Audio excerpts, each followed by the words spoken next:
Welcome to Karibu Anawim's 15 Minutes at Dr. Zali's Desk special.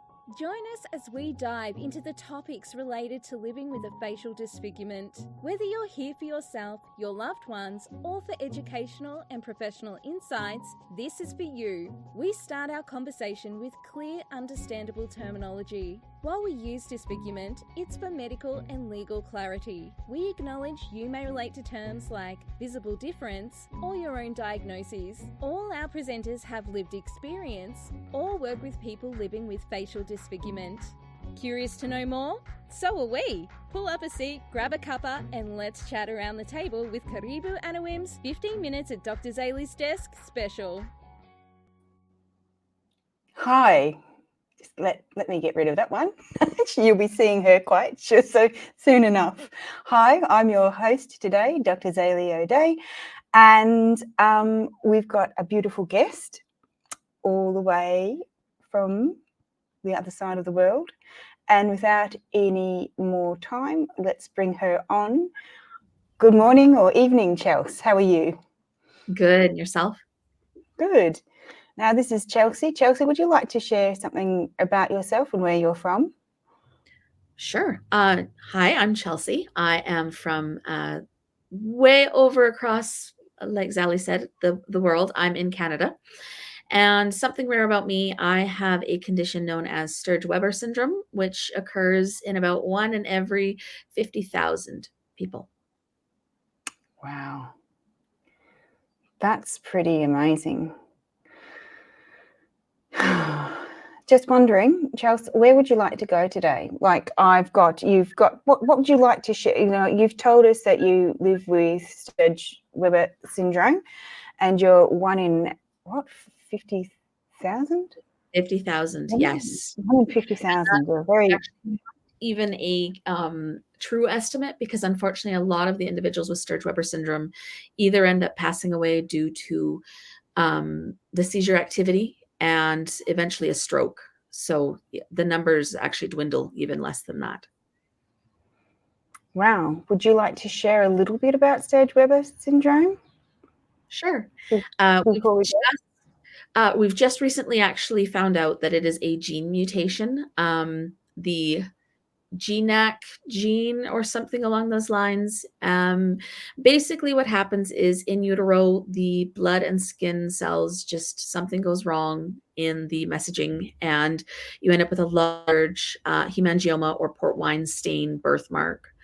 And it's not a regular birthmark. It doesn't touch the outer layer of the skin. It actually goes far within and affects all the organs around the area. So for example, with myself, it affected my maximal teeth, jaw, up into my eye. I suffer from glaucoma, as well as it affected my brain as a baby. Lots of surgeries. In fact, I was about 18 months old when I had to go in for life-saving brain surgery. Okay. Mm-hmm. Why? With the Sturge Weber syndrome, as the baby begins to grow and the brain begins to grow, certain parts of the brain either aren't receiving enough blood flow or getting too much blood flow, hence the risk of stroke.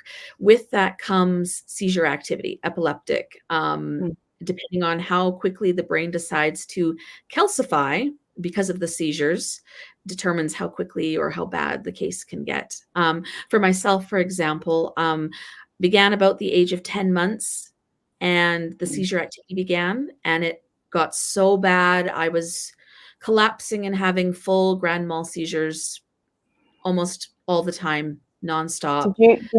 Were you on Epilum? I was on every medication on the planet at the time. This was back in 1987. They trialed different medications. They had medications brought over from the States, ones that weren't even properly trialed. Nothing was helping. I was literally laying in a pediatric stretcher at the Sick Children's Hospital, vibrating.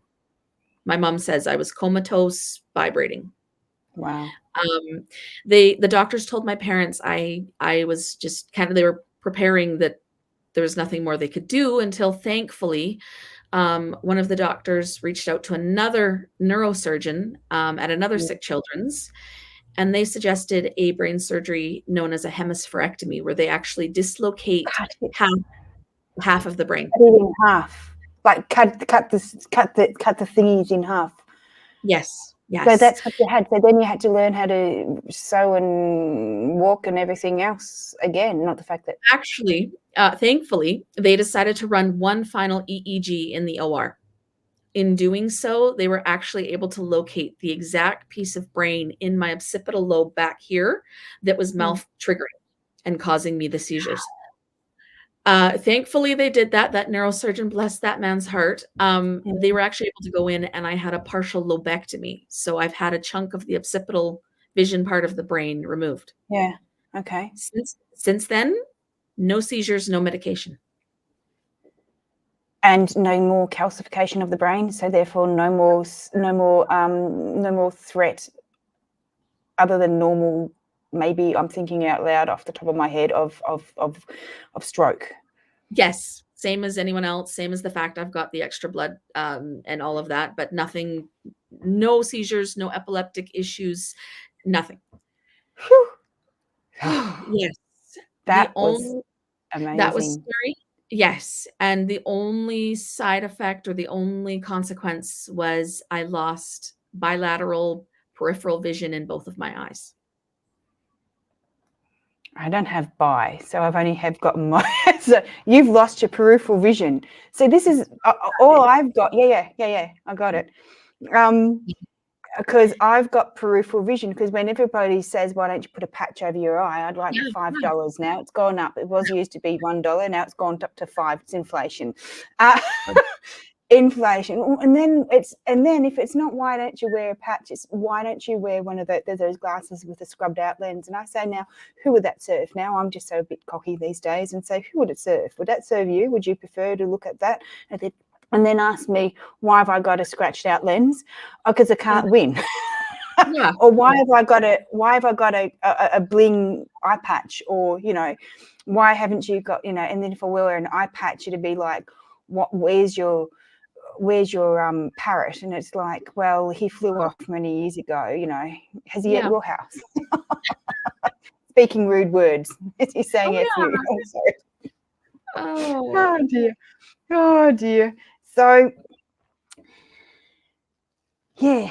So you can't really think, but because of the car accident with me, I did have some grand mal seizures because it's an ABI. So. Yeah. And that was in the 70s. So it's 87. It was 77. It was 10 years before that. So I'm not quite sure what they had there. But they put me on Epilum, and Mum took me off that, weaned me off it way before anything the doctors said. So good on Mum. Thanks, Mum. And then because I think she might have read up on the the side effects and all that sort of stuff. And it's like, don't want to do all that sort of stuff to my child. Thanks very much. So, that's just that. So, how has this affected your life? Due to the vision issues, I don't drive. I got my learners at 16. My father used to tell me he would recall stories of him being so stressed out in our little car watching me drive because it did affect my depth perception. So I didn't know where the end of the car was to where the edge of the cliff was to where anything was. So between that and just not having this whole range for my safety, I decided it wasn't worth it. And I don't drive, which, I mean, where I live is a bit of a hindrance for me, but I would never feel confident enough to see where really? To see. Yeah. I can drive.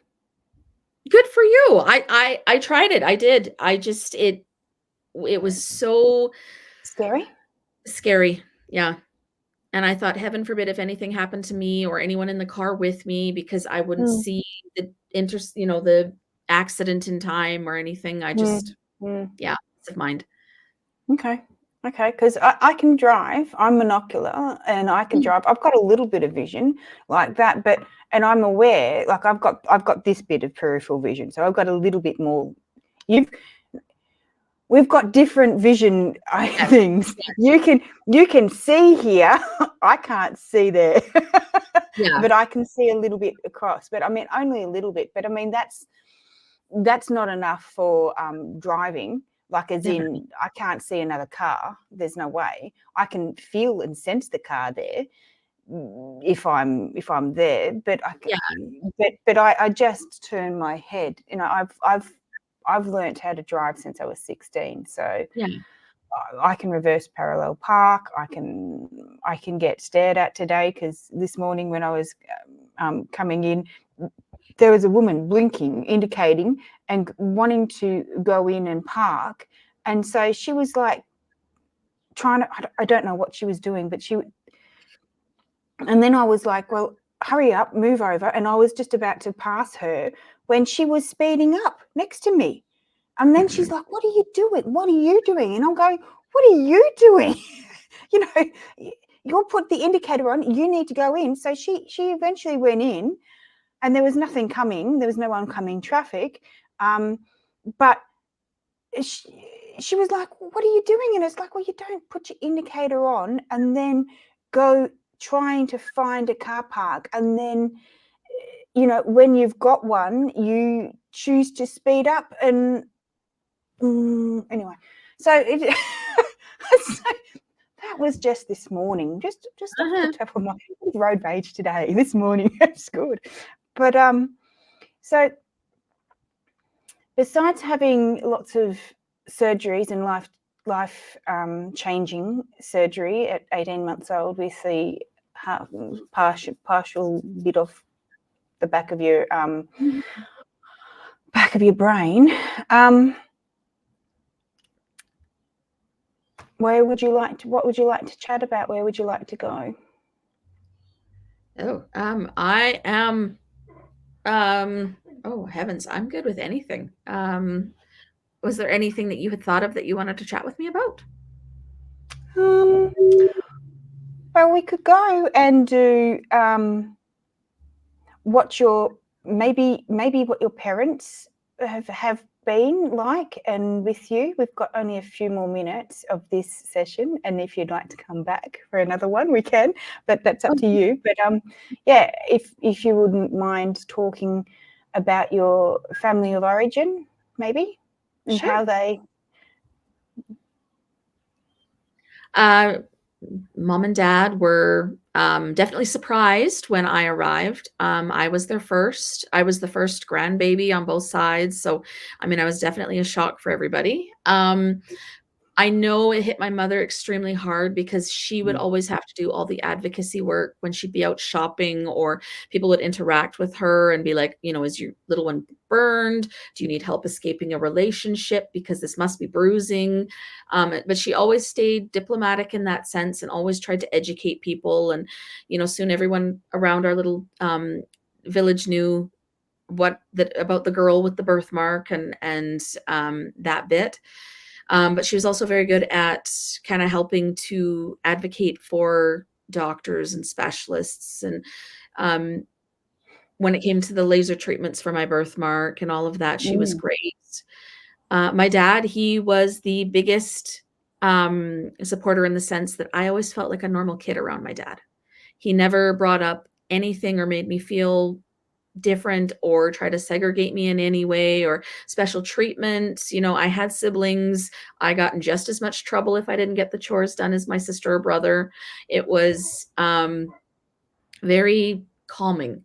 I could have a horrible day, go home and just chat with my dad and talk about homework or talk about something that I know we could share interest in.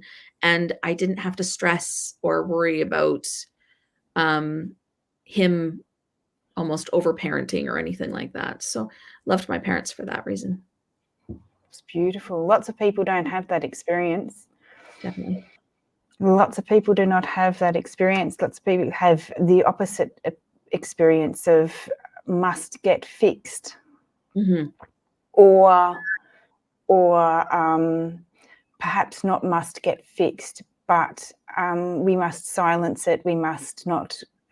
We must minimize it. So therefore, our experiences may not necessarily be given the space. Like, I'm thinking that your dad just let you have the space Mm-hmm. to air out and just listen. Oh yeah. Whereas Mum was got a soldier's hat on, her marching whistle, and if you didn't stand to attention, you were going to do some sit-ups until you stood up to attention, I would think. Would that be your Yes. mother? That's the Yes. image that I got, martial kind of thing, bing, march, get Oh, in yeah. line, left, right. Yep. Yeah. So that's good. All right. And your mum, your siblings, were they ever bullied, or what are some of their experiences, that if you have got permission to talk about that? If you don't, that's okay. They, to be honest, they never told me if they struggled with bullying. I know my brother got bullied for other things. It was never me. Small town where we lived, everybody knew who we were and who was related to who and everything. But I know for me, siblings treated me exactly the same, and so did their friends. And I don't know, I had more of an experience of just hanging out with, if I didn't have friends at that time or didn't have connections, I could go hang out with my siblings and their friends, and there was never an issue with that. Yeah, and they stood up. If anyone did try to say anything or do anything, they wouldn't blatantly go up and punch somebody or anything, but they would very quickly hush it up and be like, dude, it's just my sister. And I mean, I loved them for that, for sure. Yeah. Mm-hmm. Wow.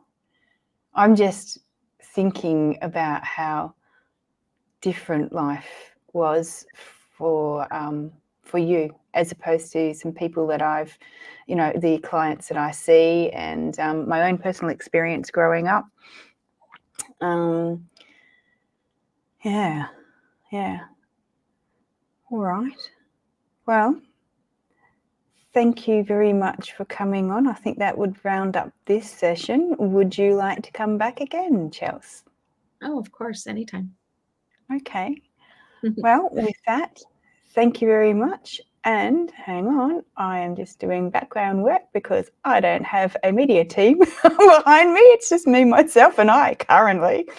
And we'll say, see you later, Chelsey. And I'll get our intro happening and outro happening and all the rest of the stuff. So thank you very much for coming. Of course. By golly gosh, it's the end of Karibu Anawim's 15 minutes at Dr. Zali's desk special. And that's a wrap for this episode. Thanks for tuning in. Please remember that all information given during this episode is for general application only. If you have any specific medical issues, as always, consult with your medical practitioner. Like, subscribe and share on whatever platform you find us on. For more information, please connect with Karibu Anawim on our website at karibuanawim.com or email us at inquiries@karibuanawim.com.